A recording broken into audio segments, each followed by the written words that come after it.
कृष्णं सखियानन्दसुन्दरताण्डवकृष्णम्।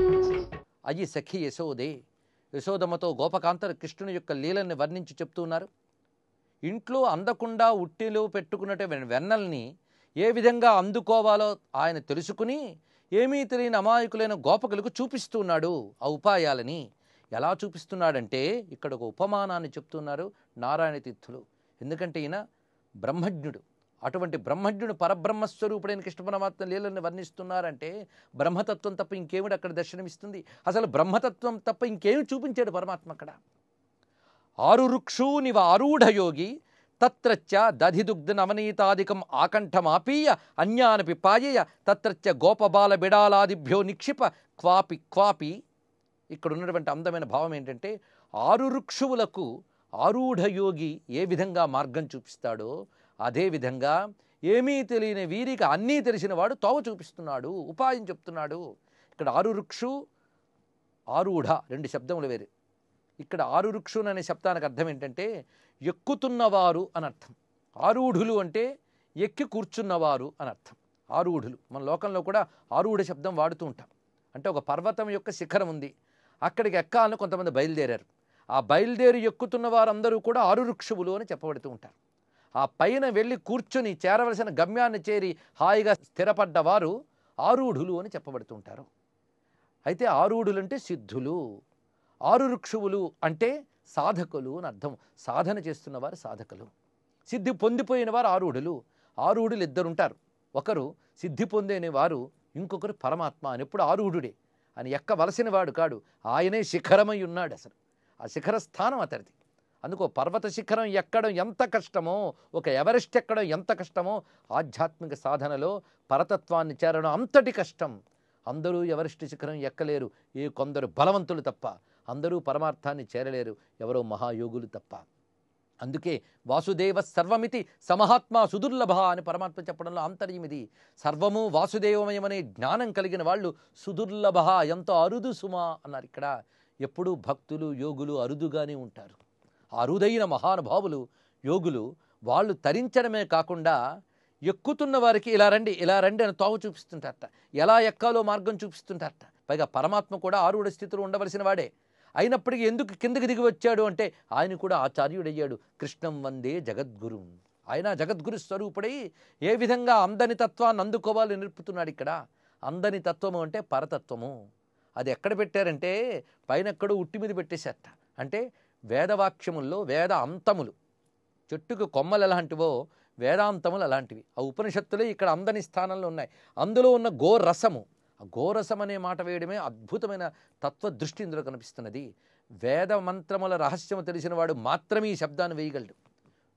సంచిత గోరస గ్రహణ ఉపాయాన్ అనభిజ్ఞాన్ అని చెప్పడంలో విశేషం ఏంటంటే గోరసము అన్నప్పుడు ఆవుల యొక్క రసం అంటే ఆవు పాల నుంచి తీసిన వెన్న అని లౌకిక అర్థం చెప్పుకున్నాం.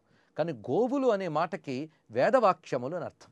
గో రసము అంటే వేదవాక్యముల సారమైన పరతత్వము అని. మొత్తం వేదవాక్యాలని మథనం చేస్తే వచ్చే నవనీతం లాంటి వాడు సారస్వరూపుడు పరతత్వం. ఆ పరతత్వ జ్ఞానం ఏదైతే ఉందో అది గోరసం. ఆ గోరసం ఎలా ఉండాలో తెలియక బాధపడేటువంటి సాధకులే ఇక్కడ గోరసగ్రహణ ఉపాయ అనభిజ్ఞాన్ గోపబాలాన్, వాళ్ళు గోపబాలకులు. వాళ్ళకి అది ఎలా అందుకోవాలో చెప్తున్నాడు ఇతను. ఆ పరతత్వాన్ని అందించడం కోసం ఆ పరతత్వమే కృష్ణ రూపంలో వచ్చిందట. అందుకే ఎలా అందుకోవాలో చెప్తున్నాడు. ఈ భావంతో చూడండర్రా అని చెప్పడానికే నారాయణ తీర్థులు ఈ పదాన్ని వేశాడు. ఆరురుక్షునివ ఆరూఢయోగి తత్రచ్చ. ఆరూఢయోగి ఆరురుక్షువులకు ఏ విధంగా మార్గం చూపిస్తాడో అదేవిధంగా ఇక్కడ తాను దాన్ని తాగడమే కాకుండా మిగిలిన వాళ్ళ చేత తాగిస్తున్నట్ట. అంటే అందరి పరతత్వాన్ని తాను అందుకుని అందరికి అందుబాటులోకి తెచ్చాడు. అందరి పరతత్వాన్ని అందుబాటులోకి తెచ్చిన అవతారమే కృష్ణావతారం. అందుకే దాని సౌలభ్యావతారం అని పేరు. పరతత్వామృతాన్ని అందరికీ పంచిపెట్టాడు పరమాత్మ. ఆ వెన్నలు పంచడం, పెరుగులు పంచడం, వీటిలో ఉన్న భావం అది. అందుకే ఆ భావాన్ని ఇక్కడ చూపిస్తూ దది దుగ్ధ నవనీతాదికం ఆకంఠం ఆపీయ అన్యానపి పాయయన్. తాను పీకల దాకా తాగి మిగిలిన వాళ్ళ చేత తాగిస్తున్నాడు అంత ఆనందంగా. అంటే ఆ బ్రహ్మానంద రసానుభవం తాను పొందాడు. ఆకంఠ అని చెప్పడంలో పీకల దాకా అని తెలుగులో పలుకుబడది, అంటే కంఠము వరకు అని. అంటే సంపూర్ణమైన బ్రహ్మానందానుభవమే తాను పొందుతూ తానే ఉన్నటువంటి ఆ బ్రహ్మానందానుభవాన్ని అందరికీ అందిస్తున్నాడు పరమాత్మ. అది ఇతరుల చేత తాగించడం. ఎవరి చేత తాగిస్తున్నాడంటే గోపబాల బిడాలాదిభ్యో నిక్షిపన్ అన్నారు. గోపబాలుడికే కాదు, బిడాలాదులకు, బిడాలములంటే పిల్లులు అని అర్థం. సాధారణంగా పిల్లికి దొరకకుండా ఉండడం కోసం ఉట్టి మీద పెడతారు. ఎవరికి దొరకకుండా ఉండడం కోసం పైన పెట్టుకున్నారో అక్కడికి వెళ్ళి ఆ పైది లాక్కొచ్చి ఆ పిల్లులకు పెడుతున్నట్టు ఈయన. అంతేకాదు కోతులకు కూడా పెట్టాడని పోతన గారు వర్ణిస్తారు. వికచ కమల నయన వేరొక ఇంటిలో వెలయ రోలు తిరుగవేసి ఎక్కి ఉట్టి మీద వెన్న ఉలుకుచు ఒక కోతిపాలు చేయుచున్న బాలుగనియే అని వర్ణించారు. ఆ రోల్ని తిరగవేసి దాని మీద ఎక్కి ఉట్టి మీద ఉన్న వెన్న తీసుకొచ్చి పోని తాను తింటున్నాడంటూ కోతికి అందిస్తున్నట్ట. అంటే కోతి కదా, పిల్లి కదా అని మనం తక్కువ చూస్తాం, కానీ పరమాత్మకి సర్వజీవులు సమానమే. అందరికీ తిండి పెట్టేవాడే పరమాత్మ. అందరి చోట దాచింది అందుకుని మరీ అందిస్తాడు పరమాత్మ. ఇది మనం గమనించినట్లయితే దీన్ని సామాజికంగా మనం చూసినా తాము మాత్రమే అనుభవిస్తూ ఇతరులకు అందించకుండా దాచుకుంటూ ఉంటారు కొందరు. అలాంటి వాటిని లాక్కొచ్చి అవసరమైనటువంటి బడుగు వర్గాలకు కూడా పంచాడు పరమాత్మ. ఈ కోణంలో ఆలోచిస్తే ఇదే అందమైన భావమే. అందుకే అందుకోలేని వారికి అందించడమే భగవంతుడు చూపించిన గొప్ప బోధ.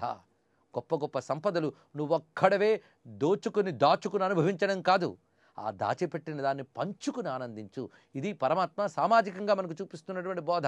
ఆ దృష్టితో వరకు తృప్తి కలుగుతుందని చెప్పుకుంటున్నాం. కానీ తాత్విక దృష్టితో చూస్తే అందరి పరతత్వాన్ని తాను అందుకోలేని సామాన్యులకు కూడా అందజేశాడు అని. కృష్ణ తత్వం ఎటువంటిది అంటే వేదాంత వాక్యములు అర్థం చేసుకోలేని వాళ్ళు, ఆ వేదాంతం చెప్పినటువంటి దివ్యమైన సాధనలు ఏవైతే ఉన్నాయో, శ్రవణమన్ నిధిధ్యాసనాదులు, ఇంద్రియ నిగ్రహణాదులు, ఇవన్నీ కూడా చెయ్యలేని వారందరికీ తన లీలలు వింటూ ఉంటేనే ఆ పరతత్వానందాన్నంతా ఇస్తున్నాడు.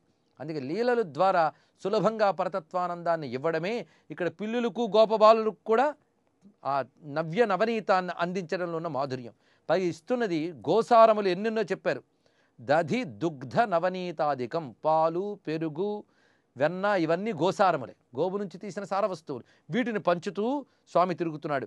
క్వాపి కరకల్లవ కలిత వేత్రాదినా విరచ శిక్ష భాండ వివరా నిస్సరంతి దుగ్ధదేధారా స్వయం పిబన్ అన్యాని పాయయన్.